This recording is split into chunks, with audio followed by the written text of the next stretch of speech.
네, 지난 시간에 이어서 답안을 같이 보도록 하겠습니다. 먼저 전반적인 내용을 다시 한번 제가 설명을 드리고 리마인드를 좀 하도록 하겠습니다.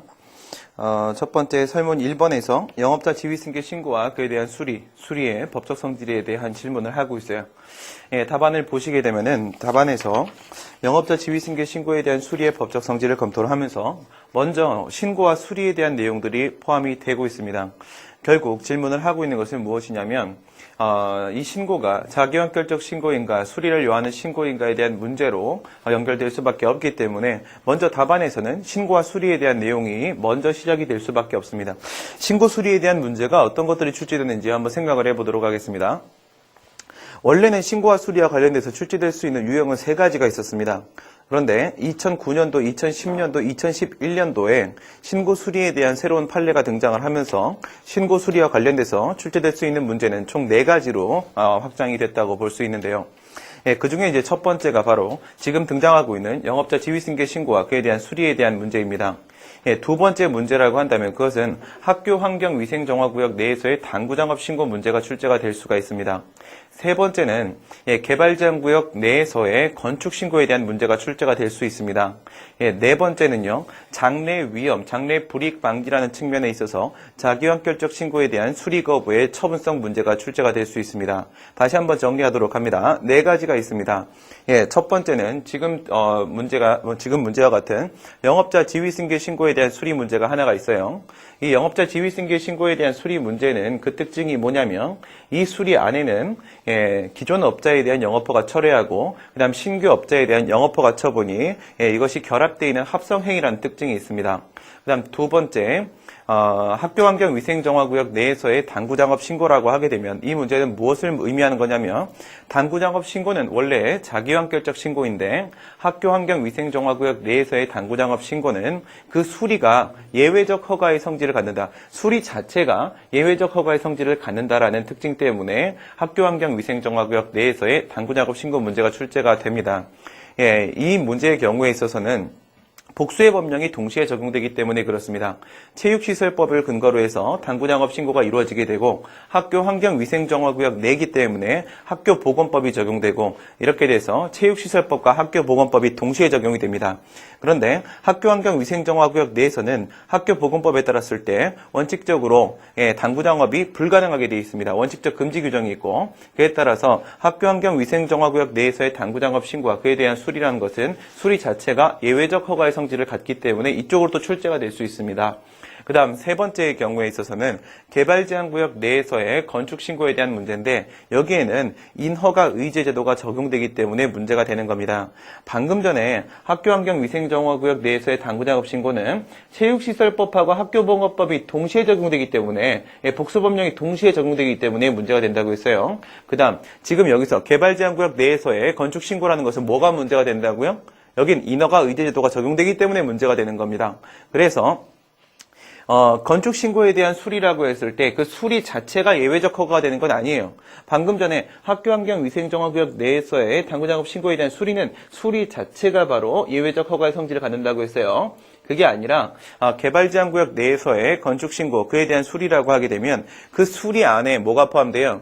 의제되는 인허가 처분으로서 개발행위 허가가 포함이 됩니다. 근데 이 개발행위 허가가 또한 예외적 허가이면서 처분이면서 재량행위의 성질을 가지고 있기 때문에 이 수리의 처분성이 인정이 돼버린단 말이에요.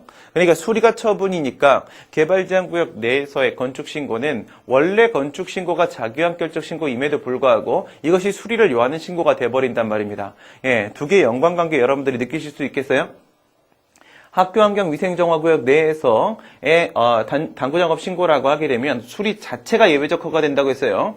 그럼 수리가 처분이 돼요. 수리가 처분이 되기 때문에 당구장업 신고는 원래는 자기완결적 신고인데 수리를 요한 신고가 돼버린단 말이에요. 바뀌어버린단 말이에요. 역시 마찬가지로 개발제한구역 내에서의 건축신고라고 하게 되면 건축신고는 원래 뭐예요? 자기완결적 신고란 말이죠.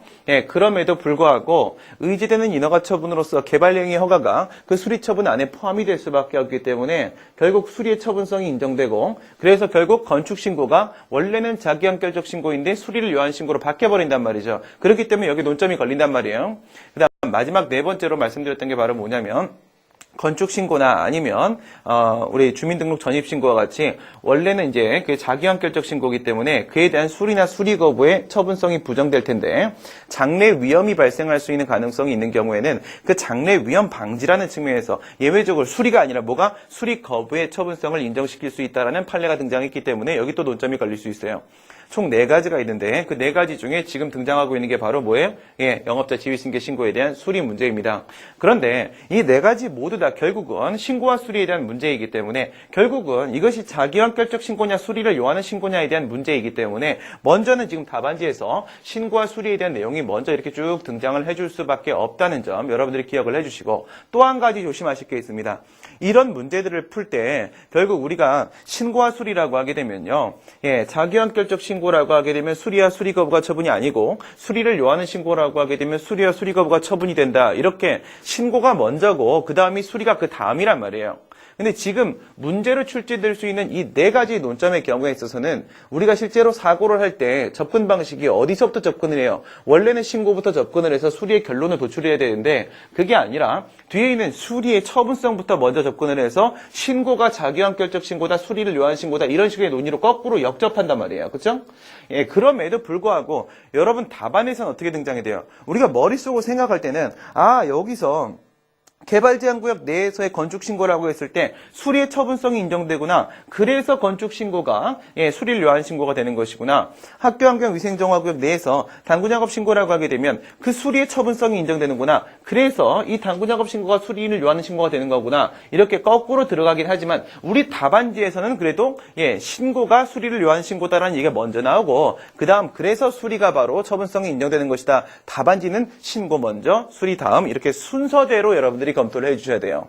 정리하도록 합니다. 4가지 논점밖에 출제될 수 없다고 했어요. 신고 수리와 관련돼서 이 4가지 논점 출제될 때 답안지에 뭐가 꼭 포함되어야 된다? 신고와 수리 간의 관계에 대해서 먼저 조명을 해주셔야 돼요. 그 다음 2번째 뭘 조심하시라고 했어요? 머릿속으로는 수리부터 생각을 하고 나서 신고가 무엇인지에 대한 결론을 도출한다고 하더라도 우리 답안지에서는 이 신고가 무슨 신고이기 때문에 수리가 처분성이 인정된다 안 된다로 답안지는 이렇게 써주셔야 된다는 겁니다. 그 정도면 우리 이제 문제를 풀어볼 수 있을 것 같은데요. 설문 1의 해결을 보시게 되면 식품위생법은 영업 양도양수가 있는 경우에 있어서 영업자의 지위가 승계된다라는 승계규범을 두고 있다. 승계규범 옆에다가 써놓으시고요. 승계규범이라는 것은 2가지 측면에 살펴볼 수 있습니다. 첫 번째는 지위승계 신고의 근거규정으로서의 지위승계의 근거규정으로서의 승계규범이 있어요. 지금이 바로 그런 상황입니다. 영업자 지위승계의 근거규정으로서 승계규범 이게 어디 있다고요? 식품위생법 39조 1항에 있습니다.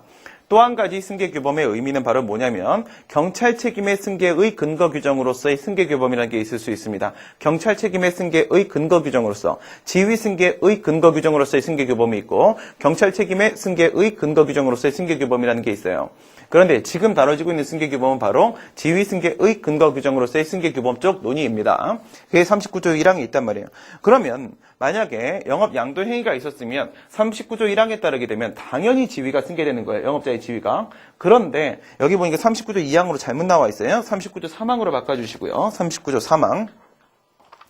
39조 3항에 따르게 되면 이와 같이 영업자의 지위가 승계되기 위해서는 별도의 뭐가 필요하다고요? 영업자 지위 승계 신고가 필요하다라고 되어 있습니다. 그래서 이제 신고 수리에 대한 문제로 들어가게 되는 것이고 그 다음에 신고와 수리에 관한 일반적인 논의들이 나오게 됩니다. 신고라는 것은 사인의 공법적 효과 발생을 목적으로 행정 주체에 대해서 일정한 사실을 알리는 사인의 공법행위를 말한다. 여기서 사인이 공법적 효과를 발생을 목적으로 한다. 이 부분이 바로 뭐예요? 이게 사인의 공법행위에 대한 정의예요. 그 다음 뒤에서 행정 주체에 대해서 일정한 사실을 알린다. 이게 바로 신고가 되는 거예요. 앞에 부분이 사인의 공법행위고 뒤에 부분이 신고에 대한 정의가 된다. 종류. 이와 같은 신고는 자기환결적 신고하고 수리를 요하는 신고가 포함된다.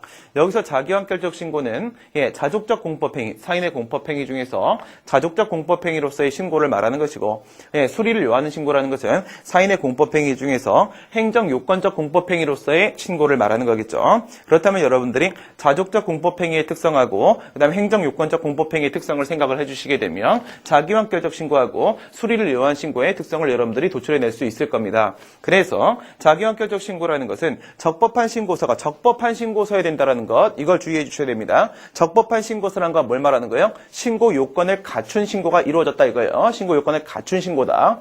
적법한 신고서가 제출이 되면 별도의 뭐가 필요 없어요? 행정청의 수리라는 반사적 결정은 필요 없다 이겁니다. 바로 자동으로 법적 효과가 발생하는 거, 이게 바로 자기완결적 신고가 되는 것이고, 수리를 요하는 신고라는 것은 수리를 요한다라고 했으니까 행정청의 수리가 있어야지만, 행정청의 반사적 결정이 있어야지만 비로소 법적 효과가 발생하는 것이 바로 수리를 요하는 신고다. 구별시립. 그렇다면 이런 것을 왜 구별하는 것인가? 구별을 왜 하겠어요? 지금 여기서 이 신고와 수리는 원칙적으로 뭘 말하는 거냐면, 금지, 해제, 유보부 신고를 말하는 거예요. 금지되어 있던 것을 해제시켜달라고 신고를 하는 거거든요. 그러면 해제를 안 시켜주게 되면, 즉 수리를 해주지 않으면, 즉 수리 거부를 했을 때 문제가 생길 수 있겠죠. 금지를 해제해달라고 해서 신고를 하는데 금지를 해제해주지 않고 수리 거부를 했을 때 문제가 생긴단 말이에요. 이 수리 거부를 항고소송을 통해 다툴 수 있나 없나, 이와 관련돼서 자기완결적 신고하고 수리를 요한 신고를 구별할 필요성이 생긴단 말이에요. 그래서 구별을 하는 거예요. 그 다음에 구별 기준을 보시게 되면 가장 기본적으로 뭘 가지고 구별을 하게 되냐면 그 신고 요건이 무엇인지를 가지고 보게 됩니다. 신고 요건이 오직 형식적 요건이면 그것은 자기완결적 신고가 되는 것이고, 그것이 신고 요건이 형식적 요건 외에도 실질적 요건이 포함되는 경우에 있어서는 우리가 그것을 수리를 요하는 신고라고 합니다. 이때 형식적 요건은 어디 나와 있습니까? 형식적 요건은 행정절차법 40조 2항에 나와 있어요. 40조 2항에 보시게 되면은 기재사항에 하자가 없을 것하고 구비서류를 첨부할 것하고 이 두 가지를 요구하고 있어요. 이게 바로 형식의 요건이고, 이거 말고 뭔가 행정청이 정말로 의사결정을 해야 되는 부분이 포함되어 있다면, 실질적 심사가 필요해진다면 그것은 수리를 요한 신고라고 본다 이거죠. 근데 이걸 가지고 구별하기가 불분명한 경우가 있을 수 있단 말이에요. 이럴 땐 어떻게 판단한다? 국민의 권익구제 측면에서 무엇으로 봐요? 자기완결적 신고로 봐요. 여기서 여러분들이 비교해서 조심해야 될 게 있어요. 우리가 부관 쪽 논의를 할 때 이런 얘기들 알고 계실 겁니다. 부관에 보시게 되면 부담이 있고, 그 다음에 기한이 있고, 조건이 있고, 철회권 유보가 있고 4개가 있어요.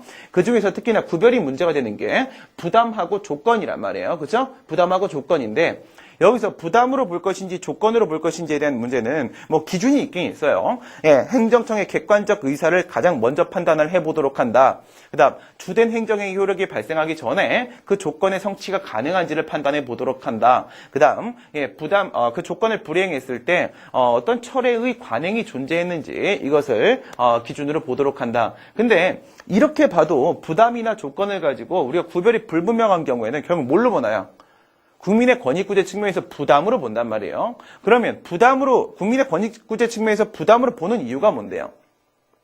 부담은 처분성이 인정되기 때문에 위법한 부담에 대해서 바로 취소를 제기할 수 있다 이거예요. 그래서 부담으로 본단 말이에요. 지금 여기서 신고를 이렇게 자기완결적 신고하고 수리를 요한 신고로 구별한 이유도 뭐라고 했어요? 수리 거부를 항고송의 대상으로 삼을 수 있냐 없냐 때문에 구별한다고 했어요. 그러면 조건하고 부담을 구별하는 것처럼 똑같이 우리가 그 형식 논리를 그대로 가지고 오게 되면 여기서는 자기완결적 신고에 대한 수리 거부는 처분이 아니니까 원칙적으로, 수리를 요하는 신고에 대한 수리 거부는 원칙적으로 처분이니까 항고송의 대상이 될 수 있는 것은 수리를 요하는 신고 쪽이네 라는 생각을 할 수 있어요. 그러면 국민의 권익구제 측면에서 자기완결적 신고하고 수리를 요한 신고가 신고 요건만 가지고 구별이 잘 안 된다고 했을 때 이때 항고송의 대상이 될 수 있는 게 부담이니까 부담으로 봤다 라고 해서 여기서 항고송의 대상이 될 수 있는 게 바로 수리를 요하는 신고에 대한 수리 거부니까, 그렇다면 수리를 요한 신고로 봐야 되는 건 아닐까? 이런 생각도 할 수 있어요? 할 수 있겠죠. 그렇죠? 항고송의 대상이 되는 쪽이 국민의 권익구제에 유리하다. 여기도 그러면 항고송의 대상이 되는 쪽이 국민의 권익구제에 유리하다. 그러면 수리를 요한 신고로 봐야 될 것 같단 말이지. 그럼에도 불구하고 국민의 권리보호 차원에서 무엇으로 봐야 된다고요? 자기완결적 신고로 봐야 된다고요. 어떤 차이가 있는 겁니까? 국민의 권익구제에 더 유리하다는 것은 바로 뭐예요? 오히려 그것을 다툴 수 있냐 없냐에 대한 문제가 아니라 상대방의 수리가 없어도 바로 법적 효과가 발생해서 바로 나한테 건축권이 설정되고, 이게 국민의 권익구제에 더 유리하단 말이에요. 그렇죠? 시작은 뭐 때문에 그래? 시작은 수리 거부를 다툴 수 있는지 때문에 구별이 시작됐지만, 그렇다고 해서 항고송의 대상이 될 수 있는 게 무조건 국민의 권익구제에 유리한 건 아닌 거예요. 자기완결적 신고가 더 유리하단 말이에요. 그러니까 끝내 불분명하면 자기완결적 신고로 봐야 된다, 그런 내용이 지금 되어 있는 겁니다.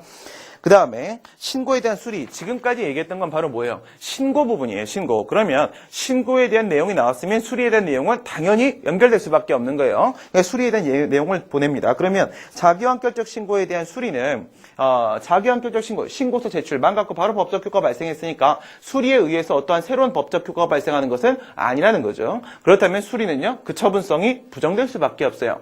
그럼 수리 거부는 어떻습니까? 수리 거부 역시도 처분성이 부정되겠죠. 왜? 거부의 처분성이 인정되기 위해서는 처분에 대한 거부에 되는데 수리 거부는 뭐예요? 수리에 대한 거부란 말이죠. 그렇다면 수리의 처분성이 부정되면 처분에 대한 거부가 아니기 때문에 수리 거부의 처분성도 부정될 수밖에 없고, 그에 비해서 3페이지에 수리를 요하는 신고의 경우에 있어서는 수리의 처분성이 인정될 수 있고, 또한 신청권이라는 것은 법규 해석상 신청권이 인정될 수 있기 때문에 수리 거부의 처분성이 인정될 수 있다. 여기까지 내용이 바로 뭡니까? 결국 지금 영업자 지위승계 신고와 그에 대한 수리의 법적 성질을 검토하라고 하게 되면 신고 수리에 대한 문제이기 때문에 신고 수리에 대한 일반론적 논의가 한번 쭉 풀어 나온 거예요. 그 다음에 이제 영업자 지위승계 신고 수리에 대한 문제로 넘어가게 됩니다. 판례를 보시게 되면은 식품위생법 25조 3항대인데 25조 3항은 현행법에 따르게 되면 39조 3항이에요. 39조 3항.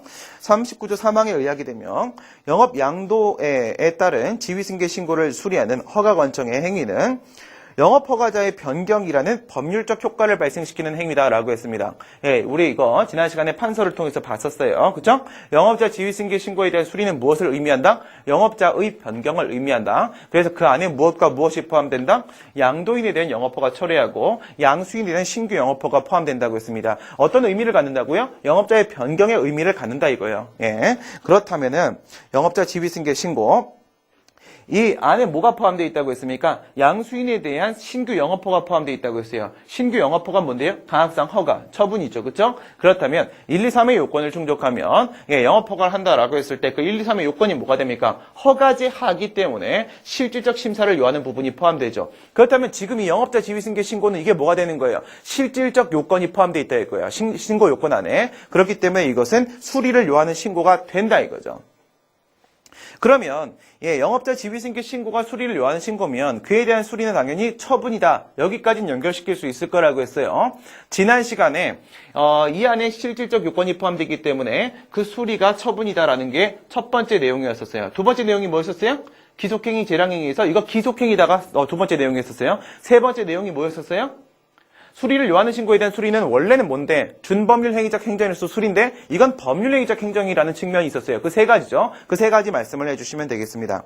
우선 여기서 신규 영업허가에 대한 부분은 이거 가항상 허가이기 때문에 원칙적으로 뭐가 됩니까? 기속행위가 되겠죠. 그 다음에 양도인에 대한 영업허가 처리라는 것은요. 이건 필연적으로 처리를 할 수밖에 없다고 했어요. 왜 필연적으로 처리할 수밖에 없다고 했어요?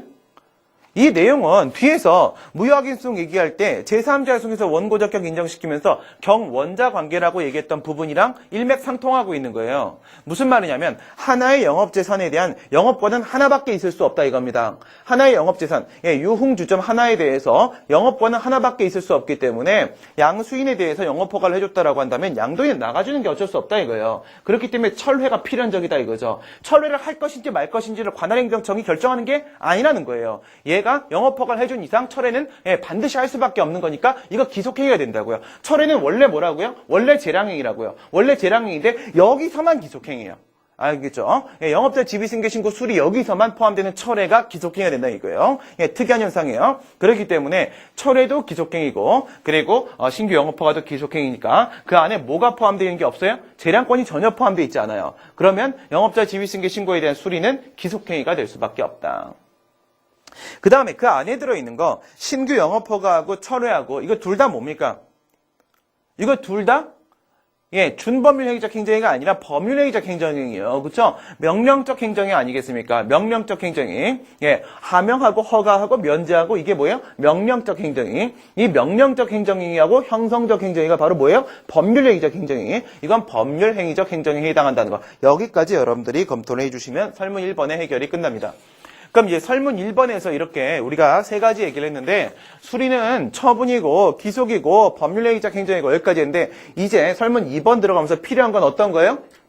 뭐가 필요해요? 첫 번째 것만 필요해요. 예, 수리는 처분이다 이것만 필요해요. 이제 설문 2번에서는 이걸 뭘로 연결시킬 거예요? 대상 적격으로 연결시킬 거예요. 그 다음에 이제 핵심적인 논점은 원고 적격으로 넘어가게 됩니다. 설문 2번 들어가 주시고요.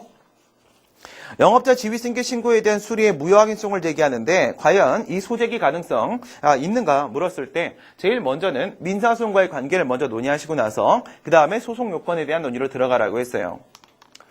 예, 민사소송과의 관계 이 부분 먼저 판례 한번 보시고 나서 그 다음에 제가 설명을 드리도록 할게요. 수리 대상인 사업 양도 양수가 존재하지 아니하거나 지금 이거예요. 존재하지 아니하거나 동그라미 쳐놓으세요. 현재 얘네들끼리 무슨 뭐 계약 행위가 있었던 것도 아니에요. 그렇죠? 예, 존재하지 않는 상황입니다. 또는 무효일 때. 계약 행위가 있었는데 그것이 무효인 경우도 있겠죠. 지금 그런 경우는 아니에요. 아예 존재하지 않아요. 예, 이런 경우에 있어서 그 수리는 유효한 대상이 없는 것으로서 당연히 무효라 할 것이다. 그러니까 영업 양도 행위가 없었으면 뭐가 무조건 무효라고요? 영업자 지위승계 신고에 대한 수리가 무효가 될 수밖에 없다는 거죠. 예, 그건 우리 방금 전에 우리 지난 시간에 봤던 것처럼 뭐가 되는 거예요? 여기서 이 양도 양수 행위가 무효거나 부존재하게 되면은 이 영업자 지위의 변경이라는 영업자 지위승계 신고에 대한 수리 이거의 요건 자체가 깨져버리기 때문에 이것도 무효가 될 수밖에 없다 이거예요. 그렇죠? 그렇기 때문에 먼저 이 부분에 대해서 영업 양도 행위에 대한 무효확인소송, 민사소송을 먼저 제기해야 되는 거 아닐까? 이건 사법관계 문제잖아요. 그러니까 민사소송을 먼저 제기되는 것이 아닐까? 이런 생각이 들 수도 있지만 여러분 이 문제를 해결하기 전에 먼저 이런 거 한번 생각해 보실래요? 뒤에서 무효확인소송에 대한 논의가 나오고 있으니까 무효확인 소송에서 보충성 원칙을 이제 배제시키게 되었던 이유, 과거에는 확인의 이익을 요한다라고 봤던 이유 한번 생각을 해보세요. 앞에 과세처분이 있어요. 그죠? 과세처분 500만 원짜리 과세처분이 나왔는데 이게 엄연히 뭐예요? 위법 무효예요. 위법 무효임에도 불구하고 내가 500만 원 냈단 말이에요. 냈으면 어떤 상황이 발생해요? 그 결과 상태로서 과원합이 발생해요. 그러면 이 앞에 있는 과세처분이 무효니까 여기다 무효확인소송을 제기해봐야 뭐 한다고요? 무효확인 판결 받아봐야 과거에는 기속력으로서 원상회복 의무가 인정이 안 됐기 때문에 결국 세무소장은 돌려주지 않을 거란 말이에요. 그럼 또 가서 뭐 해야 돼요? 이 과원합에 또다시 과원합 반환청구소송, 부당이득 반환청구소송을 또 제기해야 된단 말이에요. 그렇죠? 그러니까 뭐라고 하는 거야? 결국 저기 가서 부당이득 반환청구소송을 또다시 제기해야지만 넌 돌려받을 수 있는데 여기서 뭐 하러 무효확인소송을 제기하냐? 아니 만약에 여기서 부당이득 반환청구소송을 제기했다라고 했을 때 이게 구성요건적 효력과 선결 문제 그 문제 때문에 여기에 있는 부당이득 반환청구 수소법원 민사법원이 이 과세처분에 대해서 심사를 할 수 없다면 여기서 무효확인소송을 제기해서 무효라는 걸 확인받을 필요가 있겠지만 선결 문제에서 이게 무효라고 한다면 효력 확인이 선결 문제가 되기 때문에 여기에 있는 민사법원도 권한없는 법원도 충분히 그것이 무효라는 것을 확인해 줄 수 있으니까 여기서 부당이득 반환청구소송만 제기하면 그것으로서 너의 권리구제는 끝나는 건데 뭐 하러 무효확인소송 제기하냐? 이거랑 똑같은 거예요. 뭐라고요? 여기서 영업 양도 행위가 이게 무효라고 무효확인소송을 제기해서 민사소송을 제기해서 만약 무효 확인 판결을 받는다고 해봐야 뭐하냐 이거예요. 나한테 영업자의 지위가 있다라고 하기 위해서는 영업자 지위승계 신고에 대한 수리처분에 대한 무효확인소송을 또다시 제기해야 된다는 거예요. 그렇죠? 그럼 이걸 거칠 필요 없이 이것만 제기되는 거 아니겠습니까? 그러니까 이걸 거친다고 해서 나의 영업자의 지위가 인정되는 건 아니잖아요. 그럼 이거와 분리되는 여기만의 목적이 존재할 수 있는 거잖아요. 그렇기 때문에 판례가 뭐라고 하는 거예요? 이걸 거치지 않는다고 할지라도 여기에 대해서 제기할 수 있는 무효확인을 구할 수 있는 법률상 이익이 있다라고 지금 얘기를 하고 있는 거라고요. 그러니까 민사소송을 거치지 않고서는 지금 신고수리처분에 대한 무효확인소송을 제기할 수 없다면 각하돼 버릴 거라고요. 그럼 소제기는 불가능하다고 될 거란 말이죠. 그런데 그게 아니라는 거죠. 여기에 대해서만 소송을 제기할 만한 실익이 있다. 법률상 이익이 있다라고 본다 이거죠. 검토를 보시게 되면 민사소송에서 사법관계에서 계약체결 행위, 양도 행위가 무효라는 것을 확인받는 것에 지나지 않고 결국 공법관계에서 영업권을 확인받기 위해서는 또다시 신고수리처분에 대한 무효확인소송을 제기해야 된단 말이죠. 그렇죠? 여러분 가만히 생각을 해보세요. 여기서 영업자의 지위가 인정이 안 되면 어떻게 되겠습니까? 갑이 말이에요. 을한테 너 여기 왜 있냐? 이거 원래 내 거야? 나가라고 하고는 자기가 만약에 유흥점을 영업을 한다고 생각을 해보세요. 근데 여기서 영업자 지위승계 신고에 대한 수리처분이 있었잖아요. 그럼 관할행정청의 입장에서는 여기서 영업권을 가지고 있는 영업자가 누구예요? 을이란 말이에요. 그렇죠? 갑이 을을 몰아내고 얘가 영업을 한다고 할지라도 관할행정청 입장에서는 을이 영업자이기 때문에 갑의 영업행위는 뭐가 돼요? 그럼 무허가 영업이 돼버린다고요. 무허가 영업이 돼버리게 되면 강제 조치의 대상도 될 수 있는 것이고 여기에 대해서 벌칙 규정을 적용시켜서 기소를 할 수도 있는 거고 이런 상황이 발생할 수 있단 말이에요. 그렇죠? 여기에 대해서 별도로 소를 제기할 수 있는 무효하기소송을 제기할 수 있는 법률상 이익은 있다. 그게 바로 민사소송과의 관계에 대한 문제고 그 다음 무효하기소송에 있어서의 소송 요건은 핵심이 바로 뭐라고 했어요? 원고적격이라고 했어요. 원고적격을 논의하기 위해서 먼저 처리해야 될 게 바로 대상적격이고 이 원고적격을 논의하다 보니까 부수적으로 또 등장하는 친구가 뭐가 있었어요? 아까 플러스 알파에서 뭐가 있었습니까? 협의 소익에 대한 문제가 등장을 했었죠. 그렇죠? 협의 소익. 여기서 원고적격에 대한 문제를 이렇게 등장을 시켰을 때 결국 확인의 이익은 이렇게 필요가 없다라고 했기 때문에 협의 소익에 대한 문제가 추가로 등장을 한다고 했어요. 그렇죠?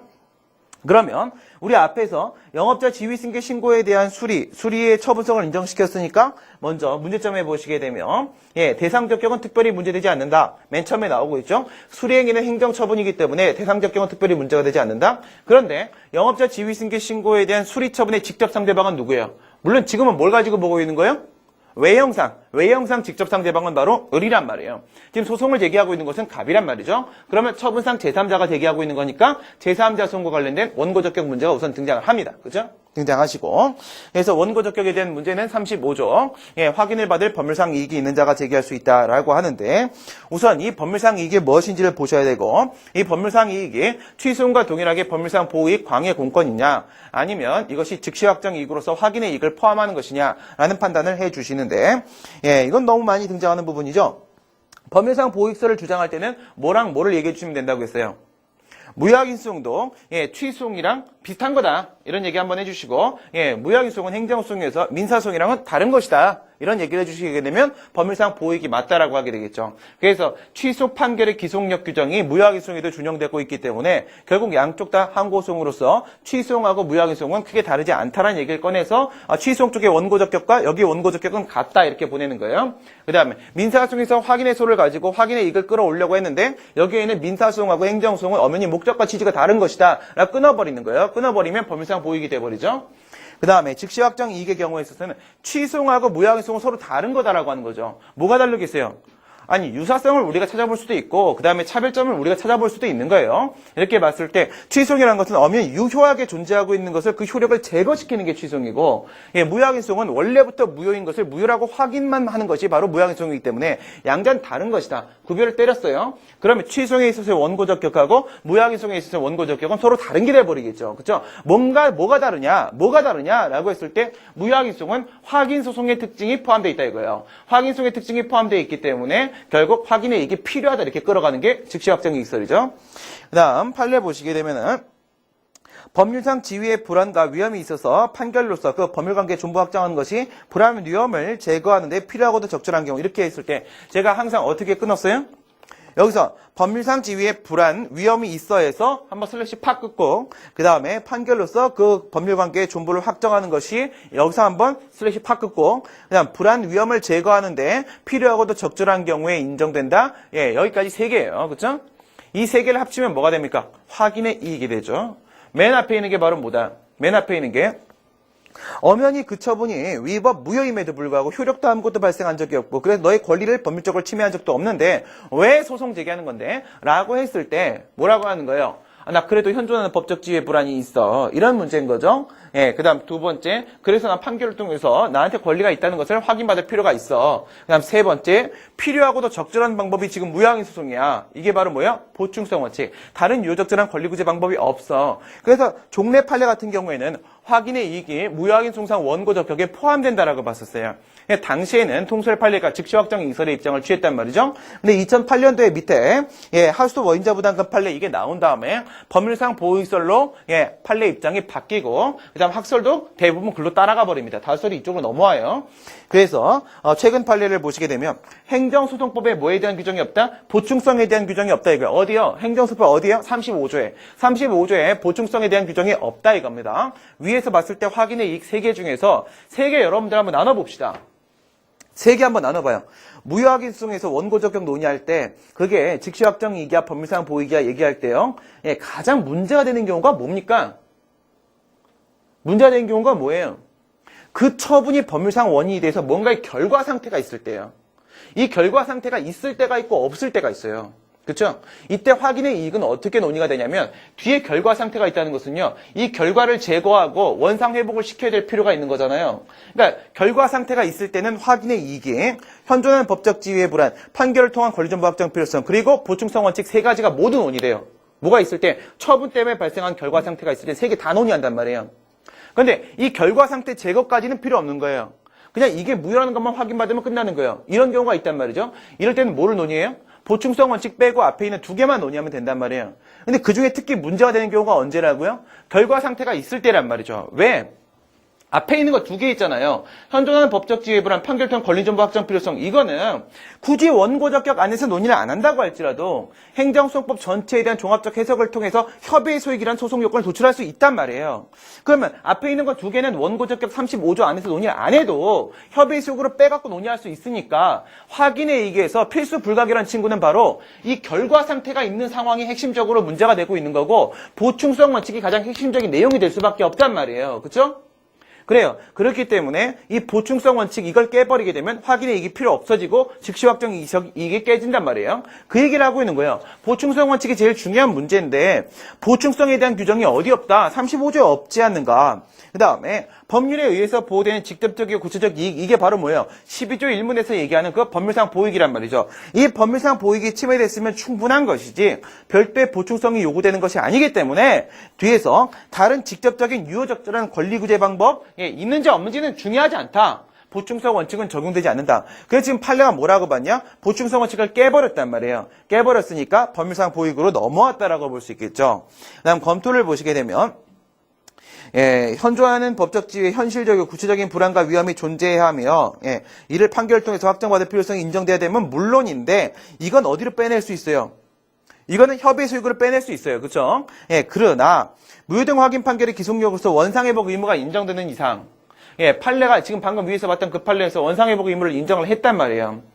과거와 비교했을 때 어떤 상황이었어요? 방금 이제 그랬죠. 과세 처분이 있었고요. 과운압이 있었다. 근데 여기서 무효하기송을 제기해봐야 세무서장이 돌려주지 않으면 어쩔 수 없으니까 다시 부당이득 반환청 소송을 제기해야 된다라고 했는데 왜 세무서장이 돌려주지 않으면 어쩔 수가 없어요? 무효확인 판결이 나온 다음에 세무서장은 그 원상회복을 시켜야 될 의무가 없단 말이에요. 왜? 행정소송법 30조에는 원상회복 의무에 대한 기속력 규정이 없으니까요. 그런데 판례가 이것을 인정을 했단 말이죠. 그렇죠? 인정을 했으면 아니 무효확인 소송 제기해서 무효확인 판결 받으면 뭐 할 수 있어요? 돌려받을 수 있어요. 그렇죠? 여기 또 고민 많이 하시는 분들은 안 돌려주면 어떡할 건데? 이런 생각할 수 있겠죠. 안 돌려주면 어떡할 건데? 안 돌려줬을 때의 강제 방법이 뭡니까? 그게 바로 공법상 결과제거 청구권 논의 아닙니까? 그렇죠? 돌려받을 수 있단 말입니다. 있기 때문에 실익이 있다라고 보는 거죠. 그러니까 돌려받을 수 있다면은 이 뒤쪽에 부당이득 반환 청구송이란 다른 유효적절한 권리구제 방법이 있는지의 문제는 이제 필요가 없어지는 거예요. 그래서 법률상 보익설의 입장이 타당하다. 그럼 이제 법률상 보익설의 입장으로 넘어오게 되면 취소용과 완전히 똑같아진 거죠. 취소가 완전히 똑같아졌으면 논점은 어디 걸리는 거예요? 제3자송에 걸리는 거죠. 그죠? 제3자송 들어가 주시고, 말씀드린 대로 영업자 지위 승계 신고에 대한 수리 처분의 상대방은 누구? 을이란 말이지. 갑이 지금 소송을 제기하고 있단 말이지. 그래서 원고적격에 대한 문제, 사익보상에 대한 문제가 등장을 한다. 판례 보시게 되면 판례에서 일방에 대한 허가 등의 처분이 타방에 대한 불허가대로 귀결될 수밖에 없는 경원자 관계. 이게 바로 경원자 관계에 대한 정의죠. 경원자에 대해서 여기서 이제 경원자는 누구예요? 경원자는 처분 상대방입니다. 처분 상대방으로서의 경원자에 대해서 행해진 처분 등의 상대방이 아니라도 할지라도 누구? 처분상 제3자라고 할지라도 경원자에 대한 처분을 다툴 만한 당사자 적격, 원고 적격이 인정된다. 경원자 관계라고 해버리면 바로 끝나버리는 거예요. 그렇죠? 그런데 지금의 문제는 조금 다르다고 했어요. 어떤 차이가 있다고 했어요? 원래 일반적으로 우리가 경원자 관계라고 했을 때는 이런 상황을 얘기한다고 했죠. 갑에 대한 허가 처분이라고 하게 되면 그 안에는 갑에 대한 허가하고 을에 대한 거부하고 두 개가 동시에 들어가 있기 때문에 갑도 이거의 상대방이라 볼 수 있고 을 역시도 이거의 상대방이라고 했습니다. 이 노란색 이게 아니라고 했죠. 거부 처분은 기준이 아니라고 했어요. 원처분이 기준이라고 했어요. 이게 일반적인 경원자 관계에 대한 문제인데 지금 같은 경우에 거부가 아니에요. 그렇죠? 거부가 아니라 뭐가 들어가고 있어요? 철회가 들어가고 있는 거예요. 철회가. 그렇죠?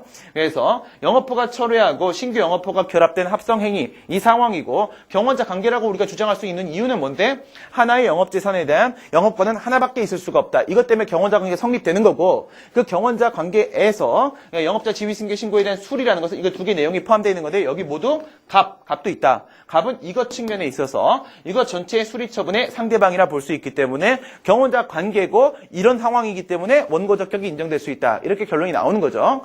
예, 그래서 경원자 관계에 대한 내용을 정의 한번 써주시고 판례 한번 확인해 주시고 나서 사안의 경우 보시게 되면 이 사건 유흥주점에 대한 영업허가자는 단 한 명만이 존재할 수 있다. 이게 바로 뭐다? 하나의 영업재산에 대한 영업권은 하나밖에 있을 수가 없다. 그렇기 때문에 양자는 동시에 같이 공존할 수 없어요. 그렇죠? 양립할 수 없는 관계, 경원자 관계가 성립된다라고 볼 수 있겠고 이 안에 무엇도 포함되어 있다? 철회처분도 포함되어 있다 이거죠. 철회처분도 포함되어 있기 때문에 얘도 역시 수리처분의 실질적 상대방이라고 볼 수 있다. 누구? 갑. 그렇죠? 그래서 갑의 원고 적격, 법률상 보이게 침해를 인정할 수 있다 이겁니다.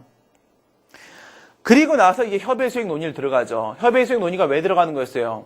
원래 즉시 확정 이익설에 따랐을 때 포함되어 있던 확인이 그 안에 포함되어 있던 현존하는 법적 지혜 불안과 판결 통한 권리정보 확정 필요성에 대한 부분이 지금 어디로 가버렸다고요? 예, 길을 잃어버렸다고요. 그렇죠? 미아가 돼버렸으니까 얘의 주인을 찾아줘야 되는데 그게 바로 협의의 수익에 대한 문제로 들어간다. 무효익승은 원래 협의의 수익에 대한 취소에서의 협의의 수익 규정은 어디 있습니까? 행정소송법 12조 2문에 있죠. 2문에 있는데 무효익승이 12조 2문을 준용하는 건 아니에요. 이렇게 생각하면 안 된다고요. 협의의 수익 규정은 12조 2문에 있는데 무효익인 소송이 그것을 준용하고 있지 않으니까 무효익인 소송에서는 협의의 수익에 대한 논의가 나올 수 없다? 그렇게 들어가는 게 아니라고요. 여러분 가만히 생각해 보세요. 우선 12조 2문이 원래 협의의 수익 규정이었나요? 그것도 아니었잖아요. 원고적격 규정인데 우리가 해석을 통해서 협의의 수익에 대한 문제로 처리하는 것밖에 없는 거 아닙니까? 역시 마찬가지로 무효익인 소송 역시도요. 그러면 여러분 이렇게 생각해 봐요. 취소로 돌아갑니다. 취소로 돌아가 보시게 되면 원고적격서를 따라가지고요. 12조 1문뿐만 아니라 12조 2문도 다 원고적격 규정이라고 판례처럼 봐버리세요. 그렇게 봐버리면 취소에서는 협의수익 논의 안 합니까? 거기 협의수익 논의 안 해요? 하죠, 당연히. 그쵸? 예. 협의수익 논의 하는 이유가 뭐예요? 거기 원고적격설은요, 12조 1문, 2문 전부 다 원고적격에 대한 문제고, 협의의 소액은 어디서 나온다고? 행정소송법 전체에 대한 종합적 해석을 통해 당연히 도출되는 거니까, 협의의 소액에 대한 별도 규정이 없어도 협의의 소액 검토할 수 있지 않는가? 그러니까 12조는 전체적으로 원고적격으로 보자, 이렇게 주장하잖아요. 그럼 똑같은 거예요. 무효익인 소송의 경우에 있어서는 12조 2문 같은 규정도 없고요. 별도의 협의의 수익에 대한 규정도 없어요. 그렇다 할지라도 협의의 수익은 당연히 도출될 수 있다 이겁니다. 그러니까 협의의 수익에 대한 논의를 들어가요. 근데 거기 사안의 경우 보시게 되면은 현재 유흥주점을 영업하지 못하는 처지에 놓여 있고 이것이 바로 현존하는 법적 지혜 불안의 상황이며 따라서 법원의 판결을 통해서 자신에게 영업자의 지위가 있다는 것을 확인받을 만한 구체적 이익이 있다라고 했는데 이게 아까 제가 말씀드렸던 그거예요. 갑이 만약에 가서 진짜 이 유흥점을 영업을 한다, 경영을 한다라고 하더라도 갑은 뭐가 돼버리는 거예요? 관할행정청이 보기에는 얘는 무허가 영업자가 돼버린단 말입니다. 그쵸? 그러니까 현존하는 법적 지혜 불안 위험이 존재한단 말이에요. 장래의 위험은 당연히 도출될 수 있는 거잖아요. 강제조치의 대상이 될 수도 있고요. 그쵸? 형사처벌의 대상이 될 수도 있어요. 그렇기 때문에 여기서 협의의 수익도 역시 인정될 수 있다 이렇게 들어가게 되면 대상적격, 원고적격 협의의 수익 전체적으로 뭐라고 부릅니까? 우리가 소의 이익이라고 하죠. 소의 이익이 인정되고 나머지 소송 요건으로서 관할법원이나 제소기관이나 행정심판 전치주의, 피고적격 등등은 특별히 문제가 되지 않기 때문에 소재기는 적법하다, 소재기가 가능하다 이런 결론이 나오겠네요. 여기서 이제 여러분들이 조심하셔야 될 거는 이거예요. 설문 1번하고 2번 간의 관계. 설문 1번에서는 법적 성질 관련돼서 세 가지 상황을 우리가 검토를 했다는 것이고 이거 말고도 신고 수리와 관련돼서 나올 수 있는 문제는 논점은 몇 개? 4개가 있었어요. 4개가. 그렇죠? 영업자 지위승계 신고에 대한 문제하고 학교 환경 위생 정화 구역 내에서의 당구 작업 신고하고 개발 제한 구역 내에서의 건축 신고 문제하고 자기환경적 신고에 대한 수리거부의 처분성을 인정시키는 장래 위험 문제하고 4가지 중에 첫 번째 게 지금 출제가 된 거고요. 여기서 법적 성질 3개를 끌어냈고 3개 중에서 맨 처음에 있었던 처분성을 설문 2번으로 토스시키고 설문 2번에서 받으면 대상적격으로 받아주고 원고적격을 핵심적으로 들어가 주시고 무효확인 수용에서의 원고적격, 법률상이익, 법률상 보호이익이라는 거는 기본적으로 도출하시고 그런데 이거 처분상 제3자이기 때문에 제3자 소송에 대한 문제로 들어가시고 이것은 경원자 관계이기 때문에 원고적격 인정될 수 있다라고 처리하시고 35조에서 법률상 이익을 법률상 보호이익으로 봤으니까 여기서 현존하는 법적 지위에 불한 판결통 건지정보 확정 필요성 이 부분을 협의 수익으로 빼내시고 그런 위험이 존재한다라고 봐서 협의 수익도 충족시키시고 그런데 앞에서 뭘 해주시고 민사소송과의 관계 문제 한번 조명해 주시고 이렇게 되면 이 문제에 대한 설문 2번 답이 끝나겠습니다. 설문 3번은 재해처분 사유 승계로서 추상적 경찰 책임의 승계 문제인데 행정쟁송법에서 출제될 가능성이 없기 때문에 빼놨으니까 결국 문제는 여기까지라고 볼 수 있겠네요. 2시간을 거쳐서 좀 복잡한 내용들 우리 같이 확인해 봤습니다. 지금까지 53회 행정고시 기출문제 함께 살펴봤습니다. 수고들 많이 했습니다. 수고하셨습니다.